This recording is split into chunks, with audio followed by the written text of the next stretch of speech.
जैसे कभी कभी क्या होता है ना, टेस्ट देने बैठो तो आपका दिल का धड़कन बढ़ जाएगा कि अरे पता नहीं क्या होगा, मार्क्स कम आ जाएंगे तो डीमोटिवेट फील करूंगा। अरे मार्क्स कम आएंगे तो सीखेंगे यार, मार्क्स जब कम आएगा तो सीखेंगे, उससे डीमोटिवेट नहीं होंगे। हम ये जानते हैं कि पहला दिन में कोई सिक्स नहीं मार सकता, लेकिन रेगुलर बैट को पकड़ने आना चाहिए। रेगुलर बैट पकड़ के फील्ड में जाओगे तो किसी ना किसी दिन तो मारोगे ही मारोगे।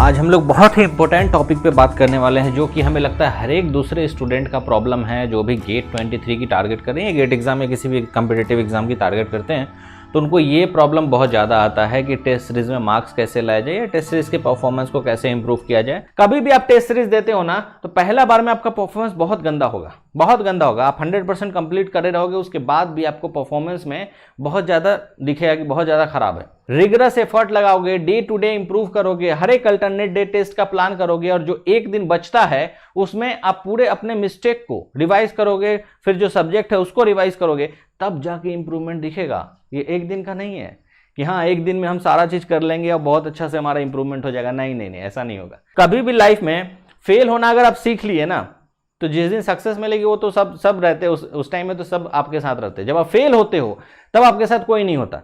फेल के टाइम में आप अकेला रहते हो, इसलिए फेल होना सीखो। अकेलापन का वो दूरी जो है वो फील करना सीखो कि हाँ चलो ठीक है, यही लाइफ है, इस तरह से होता है। फेल होना कोई बड़ी चीज नहीं है। ऐसा जब आप फील कर लेते हो तो जो सक्सेस मिलता है उस टाइम में तो सारे लोग आपको कांग्रेचुलेट करते हैं, तो उसको तो झेल ही लोगे। फेल को झेल लिए तो सक्सेस को तो झेल ही लोगे। तो ये जितने भी आपके मिस्टेक्स हैं, कम मार्क्स आना, उस मार्क्स को कैसे इंप्रूव करना, ये सब आपको अकेले करना होगा। ये सब आपको अकेले करना होगा। उस टाइम में ना आपके पेरेंट्स आपके पास बैठे होंगे, ना आपके दोस्त होंगे, ना रिलेटिव, कोई नहीं होगा। जब आप पास होते हो, जब आप अच्छे करते हो, जब आप रैंक लाते हो, तब सब लोग आपके इर्द गिर्द होते हैं। इसलिए बोल रहा हूं कि ये सब जितने भी प्रॉब्लम्स है, उस प्रॉब्लम्स का सॉल्यूशन आपको खुद निकालना है। उस टाइम में कोई आपके साथ नहीं होगा। तो प्रॉब्लम्स का सॉल्यूशन निकालने का मैं बस आपको प्रोसीजर बता सकता हूं, स्टेप बता सकता हूं कि इस तरह से अगर आप फॉलो करोगे तो डेफिनेटली अच्छा करोगे। जैसे कभी कभी क्या होता है ना, आप टेस्ट देने बैठो तो आपका दिल का धड़कन बढ़ जाएगा कि अरे पता नहीं क्या होगा, मार्क्स कम आ जाएंगे तो डीमोटिवेट फील करूंगा। अरे मार्क्स कम आएंगे तो सीखेंगे यार, मार्क्स जब कम आएगा तो सीखेंगे, उससे डीमोटिवेट नहीं होंगे। ये तो हमें अपॉर्चुनिटी मिल रहा है कि गेट एग्जाम में बैठने से पहले हम अपने आप को कम मार्क्स लाके सिखा रहे हैं। समझ रहे हो? तो इस तरह से जब आप सोचोगे तब जाके अच्छा करोगे। आप इसीलिए डर लगता है कि सपोज करो सब्जेक्ट पे टेस्ट देने हम बैठे हैं और हम सारा पढ़ चुके हैं, उसके बाद भी हमें मार्क्स मान लो 50% आई, तो आप अंदर से फील करोगे ना, लो फील करोगे। उस टाइम में आपके पास कोई होगा क्या? नहीं होगा। आप अकेले होगे, क्योंकि टेस्ट सीरीज आप सिंगल अकेले बैठ के दोगे। और जब आपके लो मार्क्स आएंगे तो फिर आपको डर लगेगा उस सब्जेक्ट से कि सारा इतना मेहनत किया, उसके बाद भी मार्क्स नहीं आ रहे। तो वो जो रिमेनिंग 50% जहां पे आप लटक गए हो, वो 50% पे आपको ध्यान देना होगा। सिर्फ टेस्ट देके कंप्यूटर बंद करने से नहीं होगा। ठीक है, टेस्ट दो, जहां पे नहीं बना उस पर हमको फोकस करना है, उस पर हमको 4-5 प्रॉब्लम्स लगाने हैं, उस टॉपिक को अच्छे से रेक्टिफाई करना, अगेन टेस्ट देना है। होगा कैसे नहीं, बिल्कुल होगा। हम ये जानते हैं कि पहला दिन में कोई सिक्स नहीं मार सकता, लेकिन रेगुलर बैट को पकड़ने आना चाहिए। रेगुलर बैट पकड़ के फील्ड में जाओगे तो किसी ना किसी दिन तो मारोगे ही मारोगे। अब वो बैट पकड़ना ही छोड़ दिए तो क्या होगा? फील्ड में जाना ही छोड़ दिए तो क्या होगा? जरा सोचो। सिक्स मार दोगे? नहीं मार सकते। तो अपॉर्चुनिटी आपको सामने जाके फील्ड में लेना है हमेशा। तो जब भी आप टेस्ट सीरीज देने बैठो, ये सोच के बैठो कि ये आपके लिए अपॉर्चुनिटी है, हमको और टेस्ट देना है, और टेस्ट देना है। 10 मार्क्स आए, नो प्रॉब्लम, और देंगे। लेकिन बाकी जो मार्क्स कहीं पे कट हो रहे हैं उसको पहले रेक्टिफाई करके नेक्स्ट देंगे। कि हम मिस्टेक कहां किया हमको पता होना चाहिए कि भैया ये मिस्टेक है हमारा, यही जड़ है। ठीक है, यही जड़ है, इसी जड़ की वजह से हमारा इस बार मार्क्स नहीं आया। बस वो जड़ पकड़ो और खुशी मनाओ कि आपने पकड़ लिया। कब? गेट एग्जाम से पहले।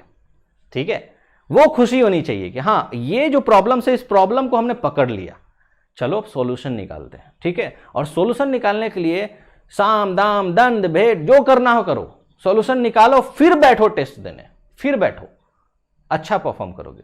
तो एक जिद होना चाहिए कि हमको है ना कम मार्क्स में डीमोटिवेट नहीं होना। ये हमारे लिए अपॉर्चुनिटी है। ये अगर कम मार्क्स आ रहा है मतलब हम सीख सकते हैं। सोचो स्टार्टिंग में ही तुम्हारे 90% आ गए, तुम तो उस सब्जेक्ट को हलवा समझने लगोगे, और जब गेट में जाओगे तो हलवा वहां होता नहीं है, वहां पे लटक गए। तो ओवर कॉन्फिडेंस हमको ना हो, इसलिए मैं बोल रहा हूं कि टेस्ट में कम मार्क्स आना अच्छी बात है, अच्छी बात है। स्टार्टिंग में। जब आप उसे सीखोगे, समझ रहे हो, गिरोगे सीखोगे, गिरोगे सीखोगे, आगे बढ़ते रहोगे, धीरे धीरे धीरे धीरे धीरे धीरे धीरे इंप्रूवमेंट दिखेगा। कैसे नहीं दिखेगा? कोई भी चीज डेली या अल्टरनेट डे रिगरस करोगे तो डेफिनेटली उसमें इंप्रूवमेंट दिखेगा। क्यों नहीं दिखेगा? बिल्कुल दिखेगा। लेकिन आप क्या करते हो ना, आप एक बार दिए, पता चला अच्छा सब्जेक्ट तो हम सारा कंप्लीट कर लिए, कम मार्क्स आ गए। अरे कम मार्क्स आ गए, लगता है कहीं ना कहीं क्वेश्चन सही से नहीं बनाए, रिवीजन करना होगा, तो आप फिर लग जाते हो थ्योरी पढ़ने में, एक ही से जज कर लेते हो और उसके बाद आप बाकी चीज नहीं देखते हो। कभी भी टेस्ट दो तो टेस्ट सपोज करो 1 घंटे का है ना, 1 घंटे का मान लो टेस्ट है, तो 1 घंटा हमने टेस्ट दिया। टेस्ट देने के बाद जो हमारा रिजल्ट आया, उसके बाद भी हमको 1 घंटा और उसको देना है। किसमें? पास्ट एनालिसिस करना, परफॉर्मेंस एनालिसिस करना, एनालिसिस जो आपका रिपोर्ट है उसको एनालाइज करना कि कहाँ कहाँ करेक्ट कितने हुए, इनकरेक्ट कितने हुए, ये इनकरेक्ट क्यों हुए। जब हम बना रहे थे तो क्या सोच के बना रहे थे कि इनकरेक्ट होगा? नहीं, हुए क्यों, इसका वजह ढूंढो। हर एक क्वेश्चन का वजह इसमें होना चाहिए, इसमें होना चाहिए। जब इसमें रहेगा ना, और 2-3 महीना में जब उसको पलटोगे, 2-3 महीना में नहीं, मतलब हर एक वीक पलटोगे और 2-3 महीने तक, तो उसके बाद आपको एहसास होगा अरे मेरे तो इंप्रूवमेंट आए हैं, धीरे धीरे चीजें एकदम समझ में आ रही है, सब क्लियर है, समझ में आ रहा है। तो इस तरह से आप परफॉर्म करोगे। पहला दिन में परफॉर्मेंस नहीं आएगी, ठीक है। और पहला दिन अगर कम आ रहा है मार्क्स, अपॉर्चुनिटी की तरह लिया करो कि हाँ भाई ये कम मार्क्स आया, इस बार कम आया, ठीक है फाइन, लेकिन हमारा एंड कैसा है वो मैटर रखता है ना। गेट एग्जाम में हम कैसा परफॉर्म करते हैं वो मैटर रखता है, ना कि हम किसी इंस्टीट्यूट का टेस्ट सीरीज में कैसा परफॉर्म करते हैं। इंस्टीट्यूट के टेस्ट सीरीज में आप अच्छा परफॉर्म करने लगे, गेट में अच्छा नहीं किए तो क्या करोगे? ऐसे तो बहुत है जो इंस्टीट्यूट के टेस्ट सीरीज में अच्छे मार्क्स लाते हैं, गेट में रैंक नहीं आता। तो उस चीज को समझो। तो कम मार्क्स से हम ज्यादा तक ऊपर जाएंगे ना, तो वो लॉन्ग टर्म रहेगा, हमारे दिमाग में अच्छे से फीड रहेगा। जितना हम मिस्टेक कर पाएंगे जितना हम मिस्टेक करेंगे उतना ही ज्यादा हमारी चांसेस होगी कि गेट एग्जाम में हम मिस्टेक ना करें।